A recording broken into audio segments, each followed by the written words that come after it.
Bismillahirrahmanirrahim. Assalamualaikum warahmatullahi wabarakatuh.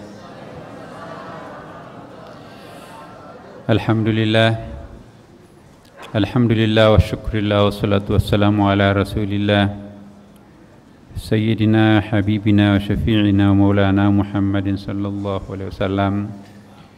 Amma ba'd. Ibu-ibu dan bapak sekalian yang dicintai dan dimuliakan Allah Subhanahu wa ta'ala, marilah kita kembali memulai pengajian kita dengan memohon semoga malam Jumat penuh berkah ini kembali kita mendapatkan ridha-Nya, kembali kita menemukan sesuatu yang sangat sejati di dalam diri kita masing-masing dengan membaca Ummul Quran, Ummul Kitab, Ummul Du'a, Surah Al-Fatihah. Ala hadhihi niyyah wa ala kulli niyatin salih. Al-Fatihah.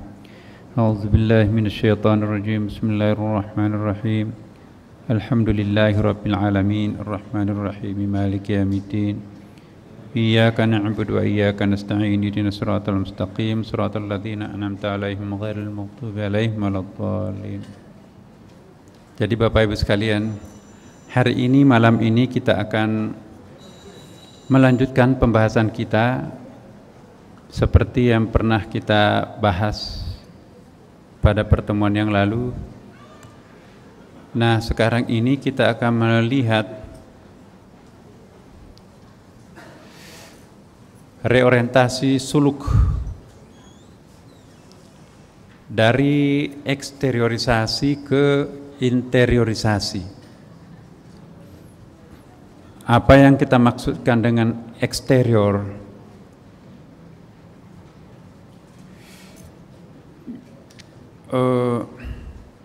Mungkin contohnya saya akan mulai dari contoh Bapak Ibu.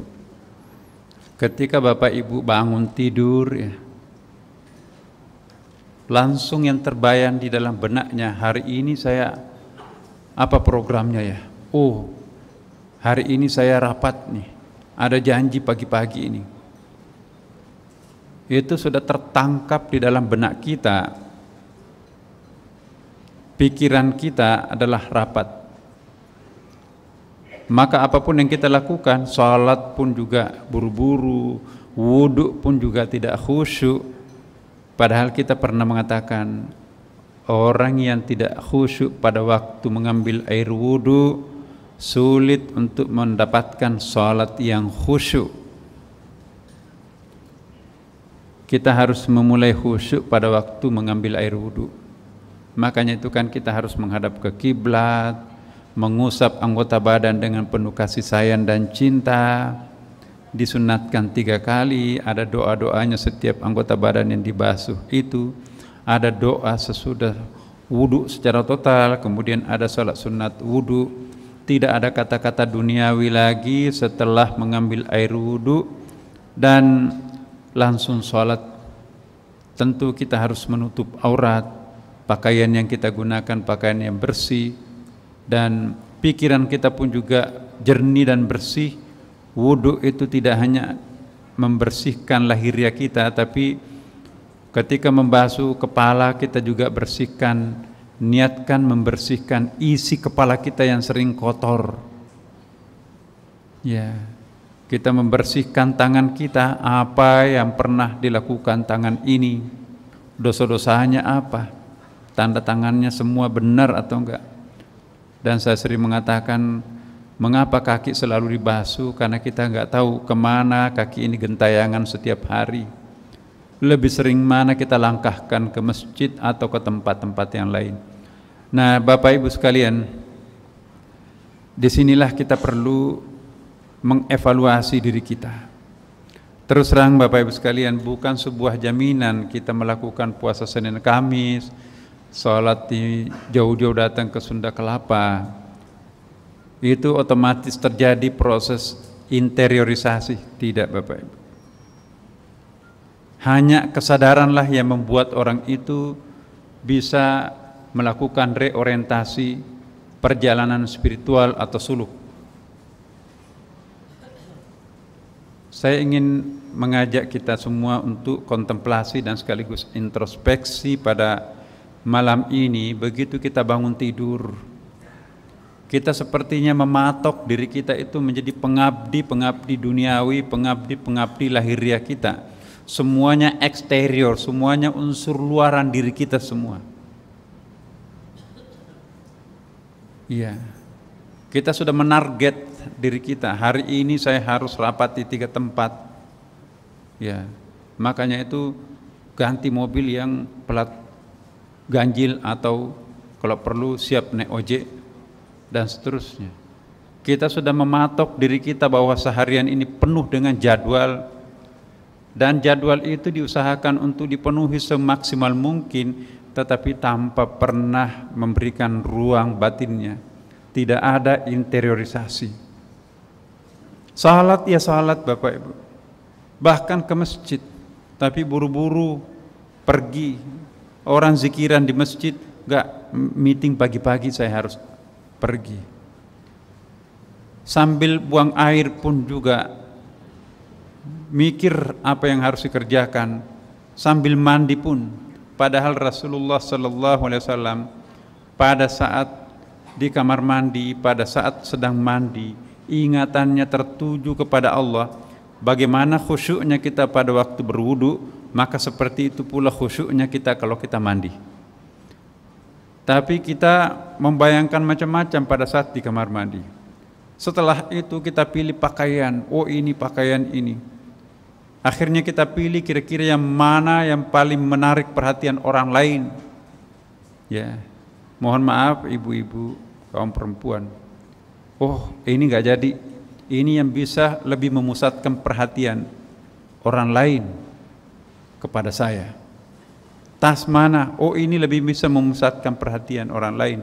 Tanpa pernah membayangkan Bapak Ibu sekalian, mendemonstrasikan pakaian, aksesoris yang lebih di tengah-tengah orang yang tidak mampu, maka itu sesungguhnya kita memancing orang lain untuk berdosa. Di pengajian, tadi teman-teman saya itu pakai tas Hammer. Ya. Di dalam tas Hammer itu ada bungkusnya plastik.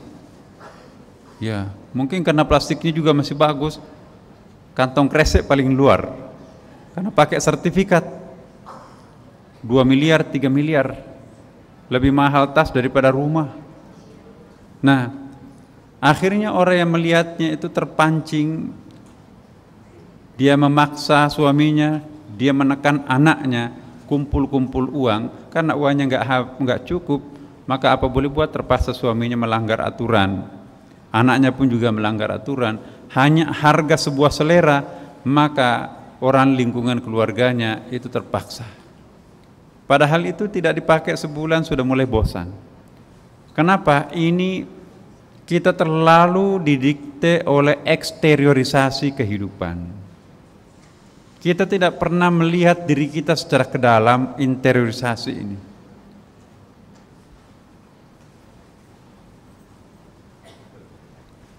Ada namanya at-tamanni, angan-angan. Jadi di dalam pikiran kita itu penuh dengan angan-angan. Nanti tahun depan saya akan seperti ini. Nanti anak saya nanti kalau sudah jadi sarjana, wah ini saya akan sekolahkan menjadi apa ke Amerika dan sebagainya. Padahal anaknya baru 1 tahun. Jadi dipenuhi proses eksteriorisasi kehidupan. Jadi semua itu serba melekat pada dirinya dia pikirkan. Tidak pernah dia menengok batinnya sendiri seperti apa. Nah, pada kesempatan ini Bapak Ibu sekalian, mari kita mencoba memberikan ruang sedikit interior kita. Ya. Perfect semua dari luar. Dari segi pakaian oke, kendaraan oke, rumah oke. Pekerjaannya di mana-mana, uangnya pun juga mengalir, depositonya juga belum 7 turunan enggak pernah habis. Memang salat Jumat, zikir melingkar, tasbihnya berkali-kali, tapi pikirannya entah kemana. Enggak ada proses interiorisasi di dalam hidupnya. 24 jam habis memberikan pelayanan terhadap eksteriornya, tidak pernah sedetik pun untuk melakukan pendalaman pembatinan, interiorisasi. Bahkan dalam sholat tahajud pun juga penuh dengan hayalan-hayalan. Saya ingatkan bahwa justru nilai ibadah itu terletak pada proses interiorisasi itu, Ibu. Mohon maaf, jika perjalanan hidup kita itu dipenuhi dengan program yang eksterior, jangan sampai nanti di akhirat itu kita kecewa. Rasanya saya pernah melakukan sholat duha nggak pernah absen, Senin Kamis nggak pernah alfa, sholat tahajud bahkan sholat sunat qabliyah ba'diyah, termasuk sholat yang jarang dilakukan orang, sholat sunat tasbih pun juga langganan. Tapi jujurlah kita melihat diri kita sendiri, ada nggak interiorisasi pada saat kita melakukan semuanya itu? Jangankan urusan dunia Bapak Ibu, ibadah yang seperti ibadah mahdoh salat itu pun juga semua kita lakukan dengan melalui proses eksterior. Formalitas Allahu Akbar, imamnya ruku maka kita pun juga ruku. Coba introspeksi, tadi kita salat maghrib, berapa persen salat maghrib itu berisi hanya menyaksikan Allah di dalam salat? Ibu bapak menyaksikan siapa tadi waktu salat maghrib? Hadir enggak Tuhan di hadapannya? Berarti kita masih eksterior.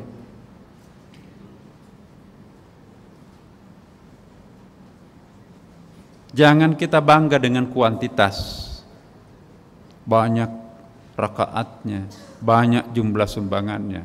Selama itu tidak melakukan proses pembatinan, tidak menukik ke dalam batin, maka sesungguhnya bisa dipastikan itu manfaatnya sedikit sekali.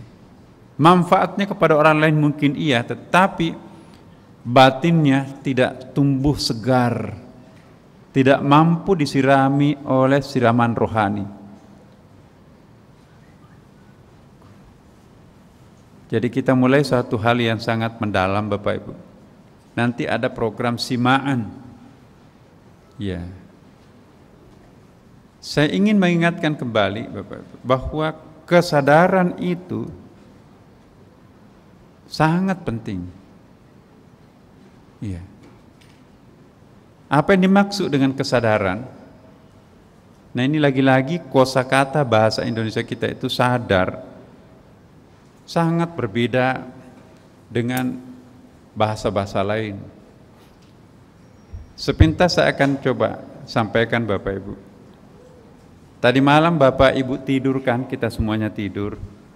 Ketika kita tidur, apa kita sadar enggak? Enggak. Ketika tadi malam kita tidur, sadar enggak ada cicilan yang belum terbayar? Nah, rumah kontrakan belum dibayar padahal sudah Desember. Ya. Ya. Ada enggak dendam pada saat kita sedang tidur? Enggak ada. Terasa miskin enggak kalau kita sedang tidur? Terasa kaya enggak kalau kita sedang tidur? Berarti kita enggak sadar. Tapi begitu kita sadar dalam pengertian wake up, to wake up, bangun dari tidur. Oh, kalau saya enggak bayar ini, pajak PBB saya Desember ini itu nanti dipalang di depan rumah, bikin malu. Wah, putar otak mendapatkan uang bayar pajak PBB-nya dan seterusnya, cicilan rumah dan seterusnya. Nah karena itu sudah mulai sadar, tapi sadar dari bangun itu masih ada lagi kesadaran di atasnya. Sudah sadar bangun dari tidur tapi masih bengong. Mau apa saya hari ini? Ya. Aku mau ke Sunda Kelapa.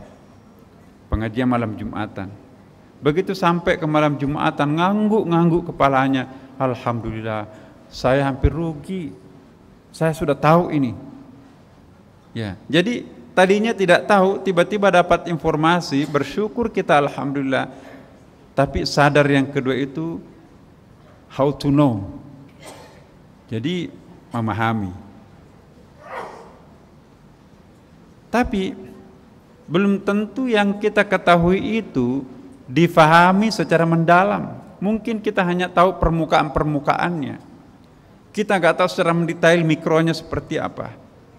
Setelah kita memperhatikan sekali lagi, baca referensinya, dan akhirnya kita ngangguk-ngangguk lagi. Alhamdulillah, tadinya itu saya hanya tahu permukaan. Saya baru tahu secara mendalam, subhanallah. Ini dalam sekali materi kita hari ini, malam ini. Itu sudah naik, bukan lagi to know, tetapi sudah to understand. Kan biasa kita begitu. Sudah ada apa itu namanya, understandingnya itu, versen, sudah bisa merasakan, sudah bisa menjiwai. Ya. Tapi itu baru di tingkat pendalaman pemahaman, belum mampu melakukan realizing, apa itu, memanifestasikan dalam bentuk perbuatan. Dia tahu perlu ada interiorisasi. Itulah yang dimaksud interiorisasi. Saya, masya Allah, saya nggak pernah tuh interiorisasi yang selama ini aku didikte oleh kehidupan eksterior. Dia hanya baru sampai ke tingkat memahami secara mendalam, tapi belum merealisasikan bagaimana menjalani kehidupan interior itu. Kita lanjutkan sesudah azan, dan mohon sejenak kita tinggal Bapak Ibu. Ini sangat penting malam ini. Alhamdulillah Bapak Ibu sekalian, kita lanjutkan. Kita nanti akan melihat kita sudah sampai di kesadaran berapa. Jadi sadar itu bertingkat-tingkat Bapak Ibu. Sadar yang paling rendah tentu ya sekedar tidak tidur.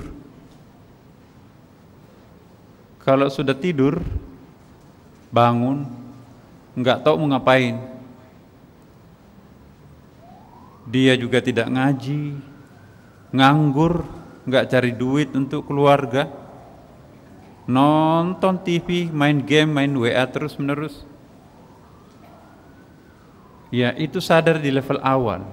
Tapi kalau sudah mulai ada sedikit usaha, ingin paham apa sih yang sesungguhnya harus saya kerjakan, sudah terbayang di benaknya, maka itu to know, sadar dalam pengertian, aku tahu, aku harus melakukan apa hari ini. Tapi lama kelamaan itu juga sudah memahami lebih mendalam, ya, tidak lagi memahami secara permukaan, sudah sampai secara mendalam, itu how to understanding. Ya, jadi sadar yang ketiga itu lebih kepada kesadaran emosional kita. Ya. Mengabdi kepada kedua orang tuanya, dia tidak melakukannya sebagai ini kewajiban, tapi dia lakukan dengan cinta. Itu sudah ada understanding, verstehen orang Belanda bilang.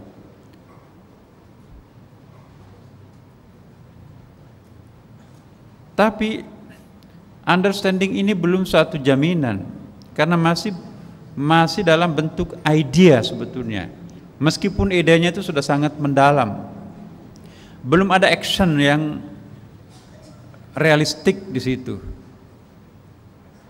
Ketika kita tahu secara mendalam, kemudian kita terpanggil untuk memulai sesuatu, sekecil apapun kita harus memulai. Nah, itu sudah terjadi apa yang disebut dengan realizing. To realize, apa namanya realize? Memanifestasikan. Ya. Ini sadar, tapi sadar karena tahu fungsinya apa dan tahu maknanya apa. Kalau saya tidak melakukan ini pasti saya rugi. Akhirnya dia dengan penuh kesadaran yang sangat tinggi, dia melakukan sesuatu. Itu sadar yang keempat. Itu sudah realize. Tahu kalau ke Sunda Kelapa itu insya Allah banyak manfaatnya selain pahala. Bisa silaturahim dengan kawan-kawan lama, bisa membentuk apa yang pernah kita sebut dengan as-suhbah, sehingga kita saling merindukan satu sama lain, ya kan? Itu as-suhbah. Nah, itu realize. Yang kelima ada lagi sadar, consciousness. Sudah menjadi karakter. Ya. Kalau yang keempat tadi itu masih sadar kalau dia melakukan kebajikan, sadar kalau dia pergi ke Sunda Kelapa itu banyak manfaatnya, masih sadar betul, memang sadar. Tapi kalau consciousness ini itu sudah tidak sadar kalau dirinya itu ke Sunda Kelapa, artinya tidak lagi berpikir apa manfaatnya aku ke Sunda Kelapa. Pokoknya secara otomatis setiap malam Jumat aku harus ke Sunda Kelapa. Enggak peduli ongkosnya, tidak peduli naik apa, tidak peduli hujan, tidak peduli apapun. Sudah menjadi from within, mendarah daging, dirinya adalah subsistemnya Sunda Kelapa. Ini namanya to consciousness. Sadar sesadar-sadarnya, seolah-olah dia tidak sadar kalau di Sunda Kelapa itu memang banyak manfaatnya. Pokoknya rutin dia lakukan, tidak perlu terfikirkan apa sih gunanya, ya, untuk apa buang ongkos. Rekamannya kan bisa kita lihat juga di YouTube dan seterusnya, di radio pun bisa kita ikuti, tapi enggak sama. Tidak ada lagi pertanyaan. Kalau pertanyaan berarti itu masih conditional. Dalam ilmu tasawuf masih hal, belum maqam. Nah, kalau sudah consciousness itu sudah mendarah daging Sunda Kelapanya. Sakit-sakit sedikit pun juga enggak terasa sakit tuh, bahkan lebih sakit kalau tinggal di rumah. Nah, itu sudah naik. Sadar yang di atasnya masih ada, Bapak Ibu. Begitu dia tafakkur di masjid, sudah sadar puncak, pulang malam ini malam Jumat tanpa ada yang membangunkan, Bapak Ibu. Jam 2 malam atau setengah 3 bangun sendiri tuh, ya. Sudah salat, tiba-tiba aku menangis, ya. Lama kelamaan terjadilah proses annihilate. Annihilate itu apa ya itu? Fana, hilang dia. Dia di atas sajadah malam itu sepertinya sudah hilang. Dia seperti pinsang, dia seperti tidur, dia seperti tidak sadar. Berarti orang ini sudah sampai ke puncak-puncak kesadaran, sampai begitu sadarnya dia tidak sadar kalau dirinya itu ada. Yang ada hanya Allah. Ya. Dia seperti diselimuti oleh suatu kegelapan atau cahaya yang sangat menghilangkan dirinya, sehingga dirinya itu sudah tidak ada lagi. Seperti yang pernah diungkapkan oleh para sufi, kalau sedang fana, ada yang ketok pintu kan, cari Abu Yazid. Abu Yazid, ada nggak Abu Yazid? Oh, tidak ada Abu Yazid, yang adanya Allah di sini. Karena begitu dekatnya dengan Tuhan, dia tidak sadar kalau Abu Yazid itu ada. Yang ada hanya Allah. Dia sedang duduk kok. Kalau tidur itu kan terbentang, terbaring, ya kan? Ini tidak, dia duduk. Dia tidak melihat dirinya dan dia tidak menyaksikan apapun di sekitarnya. Yang dia saksikan hanya Allah. Begitu sadarnya, dan ada orang yang seperti ini, Bapak Ibu. Itulah yang disebut dengan to annihilate, hilang, melenyapkan dirinya sendiri, dan yang ada adalah Allah Subhanahu wa ta'ala. Inilah yang disebut dengan fana.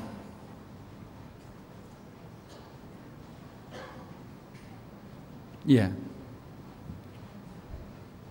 Apa sudah pernah kita seperti ini? Ya. Yang ketujuh, ada yang disebut dengan to remain, persevere, artinya sadar dari pinsangnya, sadar dari mabuk spiritualnya tadi itu. Ya. Sadar dari pinsang itu, itulah yang disebut juga dalam bahasa tasawufnya dengan baqa, al-baqa. Kalau yang 6 itu fana, maka ini baqa. begitu sadarnya, dia sudah tidak mabuk lagi, dia sudah bisa melihat siapa yang datang. Oh, ada ibu yang datang, tapi dia menyaksikan ibunya itu adalah tajallinya Allah. Begitu dia melihat pohon, yang dia saksikan tidak ada yang disaksikan selain hanya Allah. Dia sudah memandang wujud itu hanya satu. Yeah. The only one appearance itu hanya dia besar Allah Subhanahu wa ta'ala. Selama kita masih menyaksikan banyak, berarti tingkat kesadaran kita masih di bawah. Tapi kalau kita sudah mampu menyaksikan yang ada ini hanya satu wujud, hanya wujudnya dia, maka itu kita sudah berada di level baka.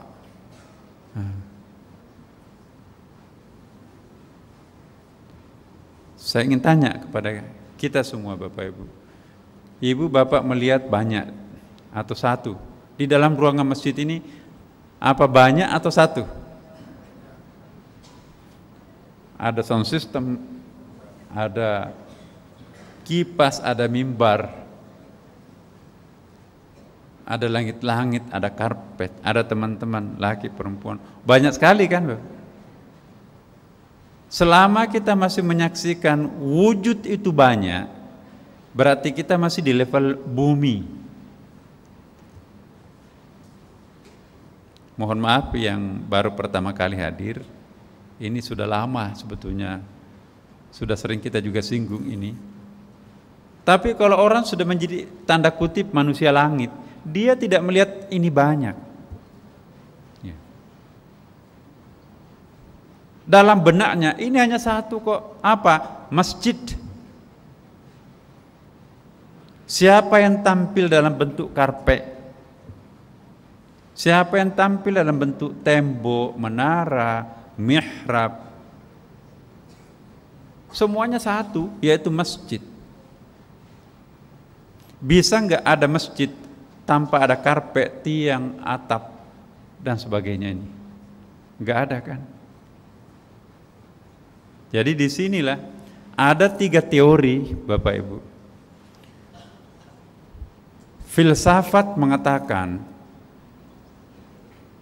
banyak itu atau wujud itu banyak.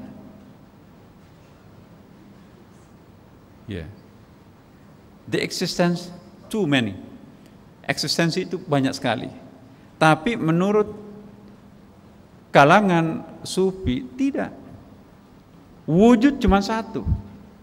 Cuman wujud itu ada yang tampil dalam bentuk gelas, meja, kursi, sound system Bapak Ibu. Satu. Ada lagi yang mengcombine. Ibnu Arabi ini bukunya. Jadi dua-duanya benar atau dua-duanya nggak ada yang salah. Wujud ini bisa banyak kalau kita melihat apa itu namanya? Partikularnya. Wujud itu hanya satu kalau kita lihat universalnya. Tergantung stressing point-nya kita di mana. Universitas Indonesia hanya satu kan, the only one Indonesian University in the world. Tapi kita juga bisa melihat banyak fakultasnya. Dalam fakultas itu banyak program studinya, itu partikularnya.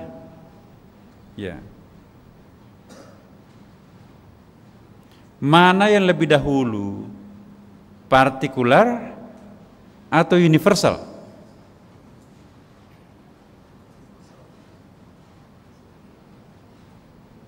Ayo. Duluan mana? Universal atau partikular?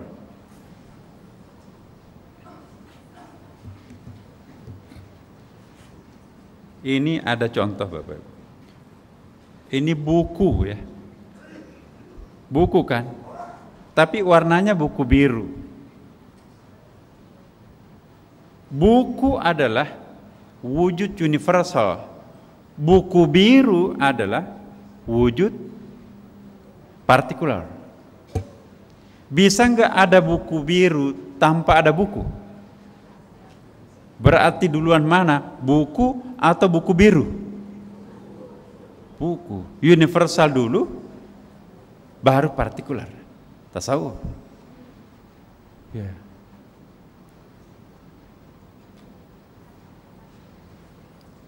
Ini penting. Jangan sampai kita mengatakan duluan makhluk daripada sang penciptanya. Iya kan?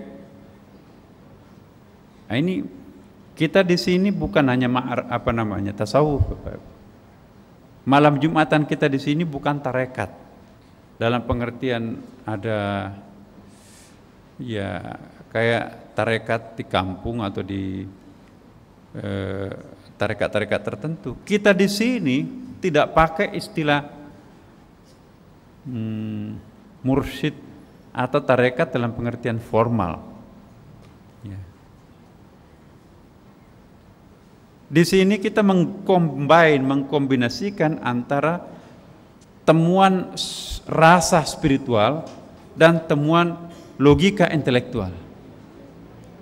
Kalau filsafat itu melulu menggunakan reason, logik. Ya. Kalau tarekat kadang-kadang hanya menekankan aspek believingnya, spiritualnya. Nah, kita di sini di Sunda Kelapa perkawinan antara kecerdasan reason, rasio, otak, dan kecerdasan intelektual, spiritual, batin. Ya, tidak boleh berat sebelah. Disinilah karakter kita di sini. Mana lebih meyakinkan kita? Meyakini sesuatu berdasarkan single reference. Ini temuan akal saya seperti ini, tapi itu belum tentu temuan batin saya kan? Atau keyakinan saya seperti ini, tapi susah diterima akal. Aku telan aja seperti minum pil, gunanya apa? Aku telan, percaya aja, ikut mursyid. Nah, kita di sini tidak boleh kita beragama secara dicocok hidung. Harus Bapak Ibu memahami apa yang diyakini dan harus meyakini juga apa yang kita fahami, dua-duanya. Karena itu Bapak Ibu sekalian, baru rasanya kita beragama kalau terjadi double helix seperti ini. Perjumpaan ya. Satu sisi masuk akal, tapi sisi lain juga masuk di hati. Ada yang masuk di hati, tapi susah dicerna akal. Ada yang masuk akal, tapi susah dipercaya. Nah, yang kita inginkan sebetulnya adalah dua-duanya. Masuk akal, masuk hati. Itulah yang akan melahirkan haqqul yakin. Kalau ilmu yakin, dia tahu, tapi ada keraguan, ada coupling keraguan. Diserahkan pada Tuhan, pokoknya tentang Allah, kaifiatnya, know-how-nya bagaimana, keberadaan Allah, itu terserah Allah. Nah, kalau kita di sini, kita ingin memahami apa yang dimaksud konsep tauhid. Pernah kita bahas kan Bapak Ibu? Tauhid itu meliputi tauhidul asma, 99 namanya, tapi yang 99 itu tetap satu. Coverage-nya itu adalah Allah. Itu hanya partikularnya, ya fakultasnya. Tapi tetap satu, universalnya. Ya. Kalau sudah itu, kita lagi masuk apa yang disebut dengan tauhidul af'al, perbuatan, tauhidnya perbuatan. Ya. Perbuatan kita dengan perbuatan Allah Apa terpisah atau berduplikasi? Nah, kita sudah sampai ke situ. Ada ayat kan? Wa ma ramaita id ramaita walakinnallaha rama. Bukanlah Anda yang melempar pada saat melempar, melainkan Allah lah yang melempar. Jadi perbuatanku dan perbuatannya tauhid. Bagaimana ma'rifahnya sampai kepada pemahaman pengertian seperti itu. Itu tauhidul af'al. Kita sudah pernah bahas tuh. Ada lagi tauhidus sifat. Sifat-sifat kita, pengasih, penyayang dan seterusnya. Ya. Sifat-sifat itu juga itu tauhid. Bagaimana sifatku, sifat kita semua itu juga menjadi sifatnya sang dia. Bagaimana sifatnya dia juga menjadi sifatnya kita. Karena siapa kita, siapa aku, siapa dia. Itulah yang disebut nanti dengan tauhidul zati. Satu dalam zat. Nah, ini memerlukan pendalaman Bapak Ibu sekalian. Ini yang paling sedikit diajarkan, termasuk di perguruan tinggi. Orang menghindari untuk mengajarkan hal ini. Wah, itu nggak boleh, itu bahaya, itu nanti bisa. Nah, karena kita diancam bahaya, bergenerasi demi generasi tidak pernah ada orang yang membahas tentang apa itu tauhidus sifat, tauhidul zati, tauhidul asma dan tauhidul af'al. Nah,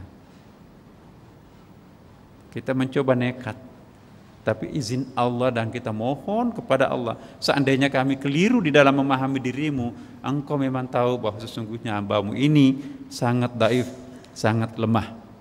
Tapi percayalah, sesungguhnya Tuhan yang kami sembah hanya Engkau ya Allah. Tuhan juga maha tahu kalau keliru-keliru sedikit kita. Kamu memang bukan makhluk sempurna. Wajar kalau kalian salah. Sesungguhnya yang engkau akan sembah aku yang sesungguhnya. Jadi tidak perlu ragu. Jangan-jangan yang aku sembah ini Tuhan dalam pengertian imajinasi yang saya bikin di dalam kepala saya. Tapi bukan Tuhan seperti yang apa adanya di mana. Enggak usah. Pokoknya hakul yakin iyyaka na'budu, hanya Engkau lah yang aku sembah. Itu satu paket. Ya Allah, Engkau maha tahu, sesungguhnya yang aku sembah Engkau. Tidak ada lain yang ada sesuatu yang saya sembah selain hanya Engkau. Kalau keliru menembaknya, ternyata bukan itu yang sesungguhnya kita sembah, Tuhan maafkan kita. Jadi bismillahirrahmanirrahim wala haula wala quwwata illa billah. Makanya itu kita dianjurkan untuk senantiasa memperbaharui keimanan kita. Jadidu imanakum bi kalimati la ilaha illallah. Perbaharuilah keimanannya dengan senantiasa bersyahadat ulang. Siapa tahu kita pernah keliru di dalam memahami dirinya, meraba-raba, merenung dan seterusnya, ternyata salah alamat kita, la ilaha illallah. Jadi ibaratnya komputer diacak datanya, kita nggak tahu bagaimana ini ujung pangkalnya nih, kayak benang kusut nih data ini. Klik di atas undo. Undo itu kan kembali kepada data semula kan. Undo itu artinya la ilaha illallah. Ya Allah, aku bersyahadat ulang, bersih kita lagi. Allah memutihkan kita. Dulu saya melakukan dosa itu karena saya tidak tahu ya Allah. La ilaha illallah Muhammad Rasulullah. Allah itu maha pengampun, maha pemaaf, maha pengasih, maha penyayang, bahkan maha pengertian. Makanya itu Allah mengatakan, innallaha yuhibbut tawwabina wa yuhibbul mutatahhirin. Sesungguhnya Allah sangat mencintai hambanya yang selalu membersihkan diri dan selalu kembali melakukan proses undo terhadap kenekatannya dalam berbagai macam.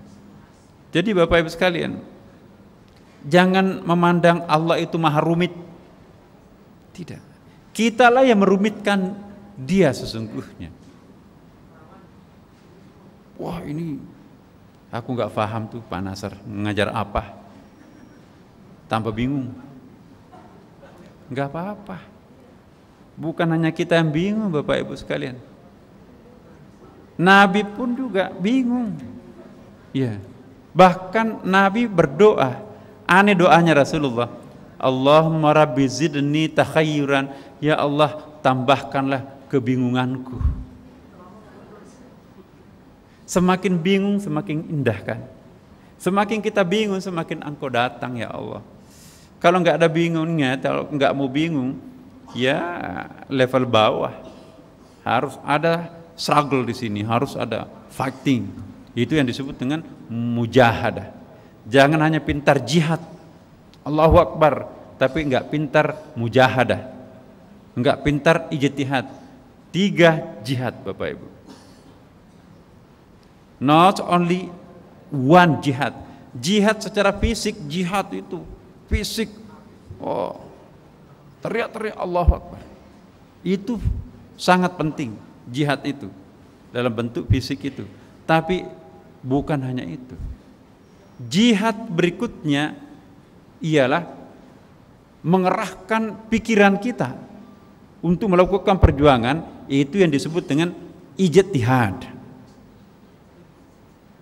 Jadi tadi ini the hand kita yang berjuang, ya, fighting by hand. Tapi kalau ijtihad, fighting by reason, melakukan apa itu, struggling, penyerangan, logika, filsafat, analisis yang sangat mendalam, itu ijtihad.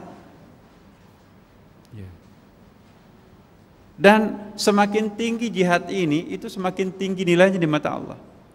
Ada hadis Nabi, ya, setetes tintanya para ulama lebih mulia daripada tumpahan darahnya para prajurit. Prajurit jihad, Allahu Akbar. Ulamanya melakukan ijtihad, jenderalnya lah kira-kira. Karena itu filosofinya, lebih baik 100 prajurit mati ketimbang seorang jenderal dalam ilmu peperangan. Hadis itu juga merujuk ke situ. Tapi di situ juga masih ada perjuangan lebih tinggi lagi, apa yang disebut dengan perjuangan batin. Batinnya yang nembus langit bersusun-susun ini, itu yang disebut dengan fighting by heart. Itu yang disebut dengan mujahadah. Nah, teman-teman di Sunda Kelapa, ketiga-tiganya Bapak, ikut kita bersama-sama hadir, ya kan? 2-1-2, 4-1-1. Panas-panasan, hujan-hujanan, itu resikonya jihad. Tapi kita juga pinter, ya. Ada yang bawa payung, ada yang bawa jas hujan, sediakan payung sebelum hujan. Lihat ramalan cuaca bagaimana, oh memang ada hujan. Jadi berjuang dengan jihad, berjuang dengan ijtihad. Ya. Tapi ada lagi yang lebih sempurna, selain jihad dan ijtihad, dia juga mujahadah. Dia berniat, ya Allah, seandainya aku tidak pulang lagi ke rumah ini, saya mohon ya Allah, gabungkanlah aku dengan para syuhada, para kekasihmu yang lain di perang Badar, di perang Uhud di sana. Karena saya meninggalkan rumah ini, bismillahirrahmanirrahim, wala haula wala quwwata illa billah. Sepanjang jalan la ilaha illallah, la ilaha illallah, sampai pulang ke rumahnya la ilaha illallah. Subhanallah. Jihad yang paling tinggi ialah yang mengcombine ketiga-tiganya unsur jihad ini.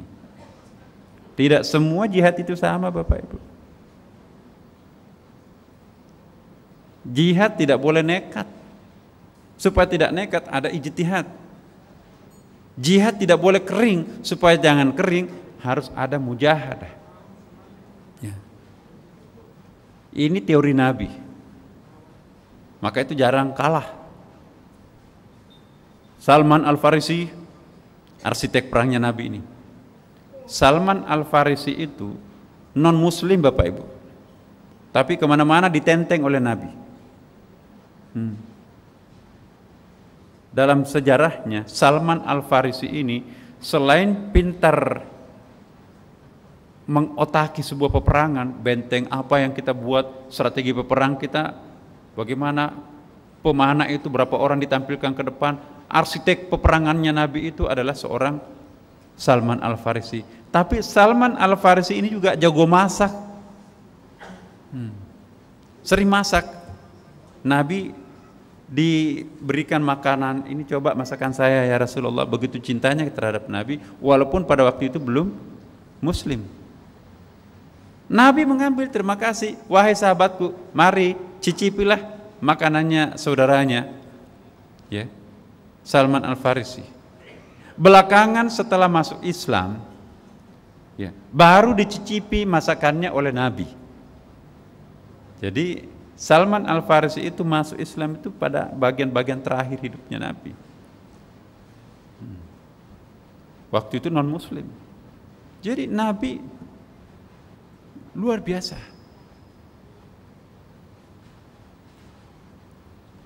Nah, kita harus sadar.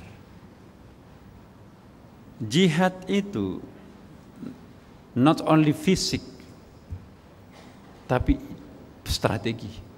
Mundur selangkah untuk mencapai kemenangan itu buah daripada ijtihad.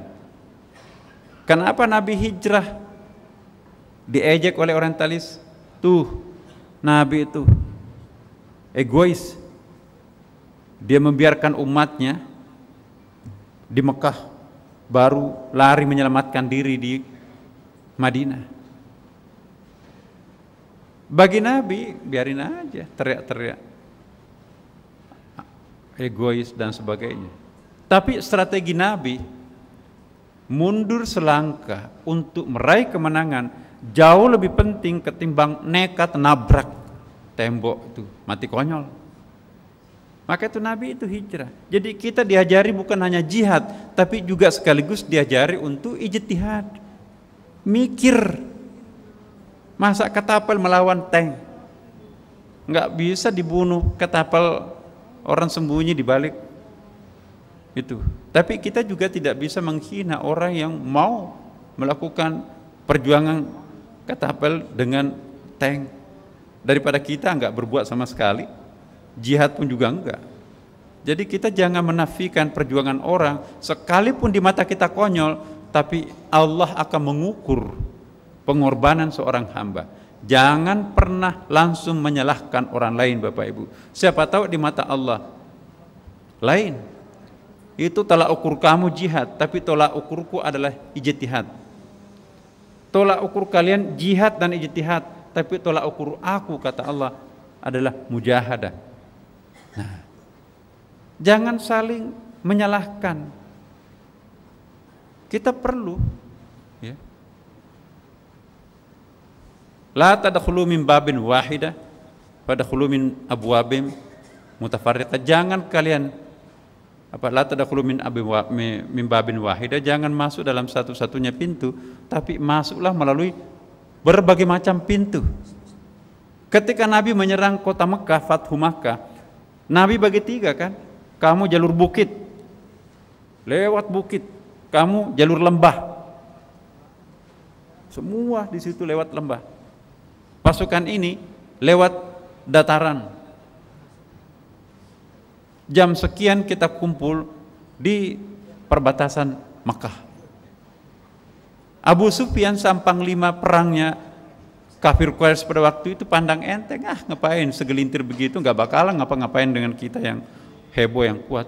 Alangkah kagetnya mereka, tidak ada persiapan, bahkan tentaranya masih tidur kan tengah malam. Tiba-tiba berkumpul jalur darat, jalur bukit dan jalur lembah, jalur dataran, ngumpul sudah dalam keadaan terkepung. Mau membangunkan mereka tentara-tentaranya sudah terlambat.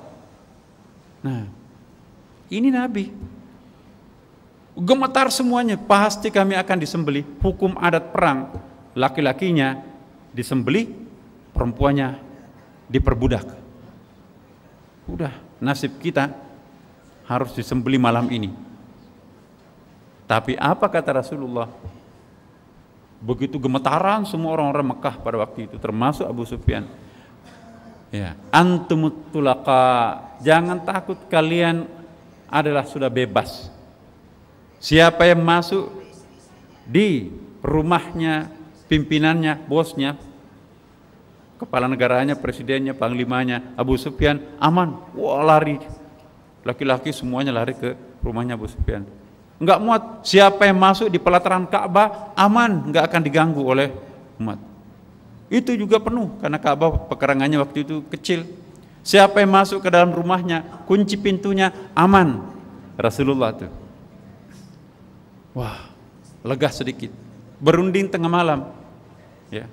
Antum tulaka, kalian aku bebaskan. Jangan khawatir. Wah, tadinya gemetar.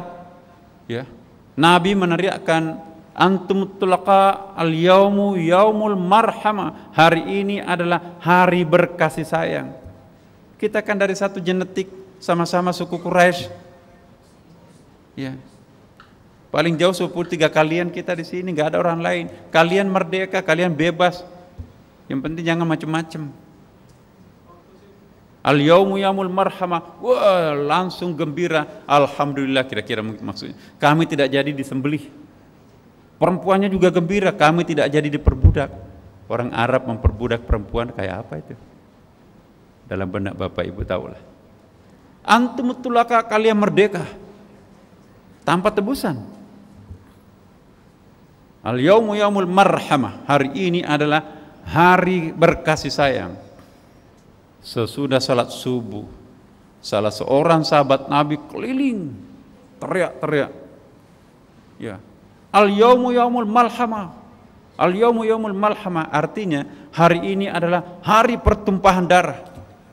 Difahami oleh orang Quraisy Mekah, kami akan disembelih.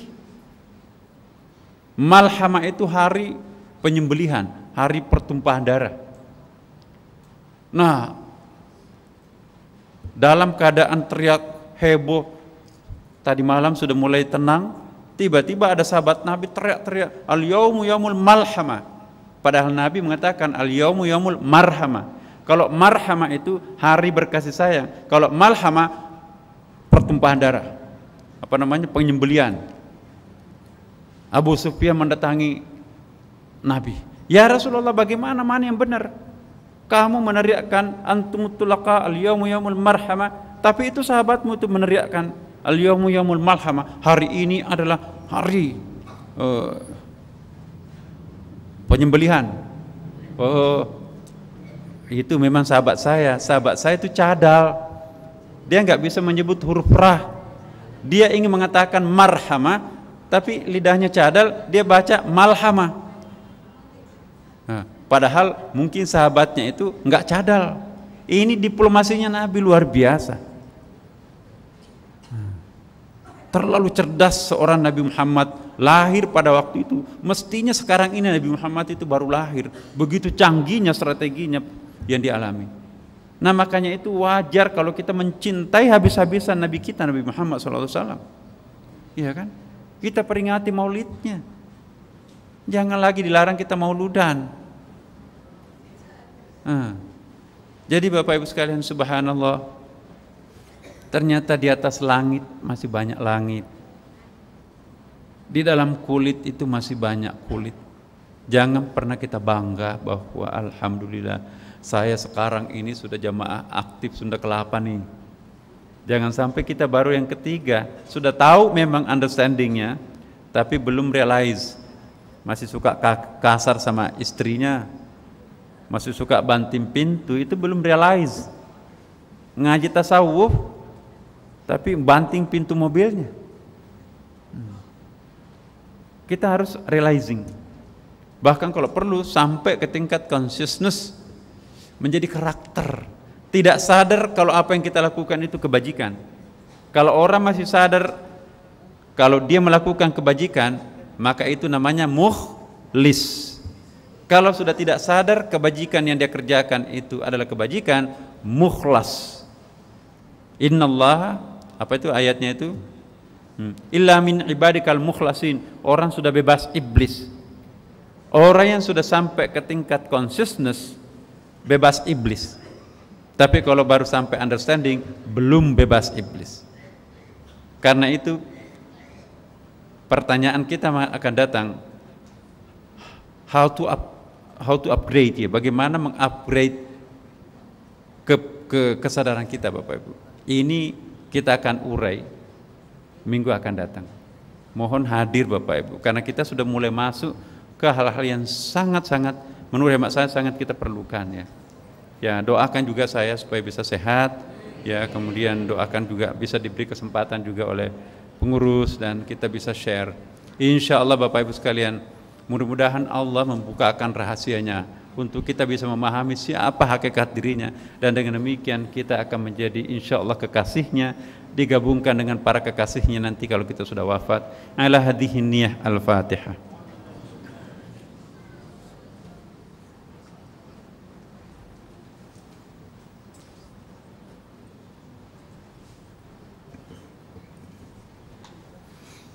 Assalamualaikum warahmatullahi wabarakatuh.